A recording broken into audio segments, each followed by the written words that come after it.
Good morning.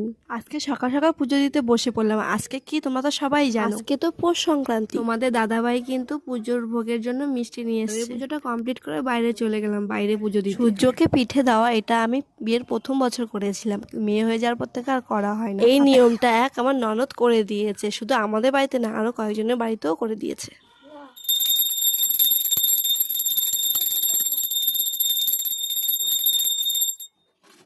বাইরে পুজো দিতে চলে আসলাম, মেয়ে দেখে বলছে কি হচ্ছে পা। আমি তুমি দেখো কি হয়, পুজো দেবো এখানে।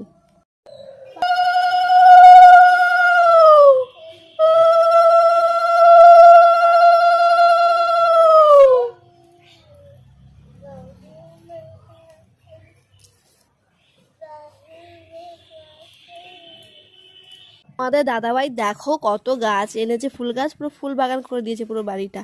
আর দেখো, ভিডিওটা আমি এখানেই শেষ করলে আবার